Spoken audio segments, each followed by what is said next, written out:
Assalamualaikum warahmatullahi wabarakatuh. Mulai sekarang, stop dan berhentilah menakut-nakuti anak. Walaupun tujuan kita mungkin sekedar hanya menakut-nakuti. Supaya anak menuruti perintah orang tuanya. Karena hal ini akan berdampak tidak baik bagi perkembangannya. Semisal contoh, ayo makan. Nanti kalau nggak makan disuntik dokter loh. Atau juga semisal, jangan main di situ. Nanti kamu dimakan hantu. Dan lain sebagainya. Kata-kata ini biasanya adalah senjata agar anak tidak rewel dan menurutkan apa yang kita inginkan. Walaupun mungkin tujuan atau niatnya baik, yaitu agar si kecil tidak melakukan hal yang mengancam dirinya atau sesuatu tindakan yang berbahaya untuknya.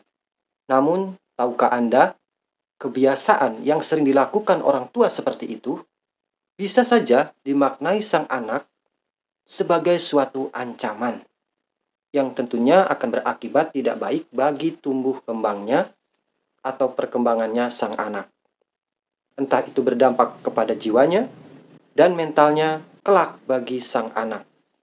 Bagi sebagian orang tua, hal seperti itu mungkin adalah hal yang sepele atau terkesan biasa saja. Namun, rasa ancaman yang terus-menerus diterima sang anak sehingga sang anak menurutkan apa yang kita inginkan karena ditakut-takuti, ini akan sangat serius dan nyata bagi sang anak. Karena sebenarnya ada cara yang lebih baik dan tepat untuk membuat anak menurut atau penurut, bersikap manis dan tidak rewel, dan tanpa membuat jiwanya rusak, tetapi justru akan menambah pengetahuannya sehingga ia paham dan menurut apa yang kita inginkan. Tetapi sebelum saya membahas itu semua, saya di sini akan lebih dahulu memaparkan dampak negatif apabila sang anak sering ditakut-takuti. Yang pertama adalah anak akan tumbuh menjadi pribadi yang penakut dan mudah sekali cemas. Sekali dua kali kita menakut-nakuti anak mungkin terlihat biasa saja saat ditakut-takuti.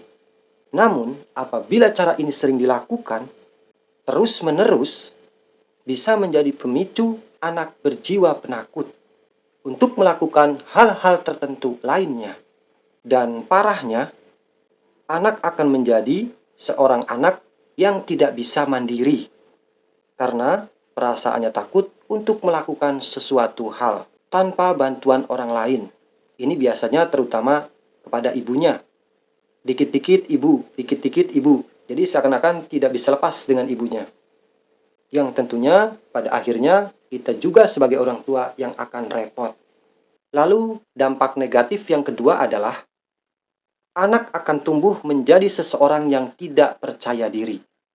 Secara tidak langsung, anak akan memiliki jiwa dan perasaan bahwa tindakannya merasa salah atau selalu salah di mata orang lain. Sehingga lama-kelamaan dia akan berpikir bahwa apa yang dilakukannya selalu salah. Sehingga berdampak kepercayaan dirinya akan terkikis dan habis. Lalu dampak negatif yang ketiga adalah anak akan cenderung mudah sekali fobia. Kebiasaan yang terus-menerus menakut-nakuti anak, terutama pada anak yang masih berusia kurang lebih 2-3 tahun, ini akan berpengaruh sekali kelak pada kejiwaannya. Meski dengan berjalannya waktu, sang anak akan paham dan mengerti. Banyak sekali akibatnya, ketakutan yang dipupuk sejak dini akan berubah menjadi fobia. Karena anak di usianya 2-3 tahun, pada umumnya belum dapat mengontrol dengan baik perasaan takutnya. Lalu dampak selanjutnya adalah kepercayaan anak akan luntur pada orang tuanya. Apalagi orang tua sering menakuti dengan hal yang mustahil ketika menakut-nakuti. Misalnya ketika sang anak menangis, lalu kita takut-takuti, kalau nggak diam-diam nangisnya, nanti ditangkap Pak Polisi misalnya. Nanti dibawain pistol, dan sebagainya.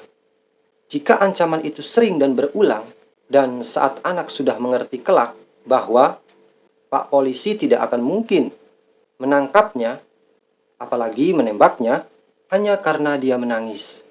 Anak akan menganggap orang tuanya berbohong, dan ini akan berdampak kehilangan kepercayaannya. Lalu bagaimana cara memberikan penjelasan agar anak menurut tanpa tidak terganggu pertumbuhannya dan mentalnya bagi sang anak? Daripada anak ditakut-takuti, berilah penjelasan pada anak yang benar dan masuk akal. Misalnya anak tidak mau mandi, katakan padanya manfaat mandi adalah untuk membersihkan tubuh. Kalau kita tidak mandi, ntar tubuh kita banyak kumannya dan nanti kita mudah sakit dan nantinya kita nanti bau gitu. Dan kalau misalnya anak rewel, susah makan, katakan dengan kita makan yang cukup, kita banyak energi atau tenaga agar bisa bermain dengan teman-temannya nanti. Begitulah kira-kira. Sekian, mudah-mudahan bermanfaat.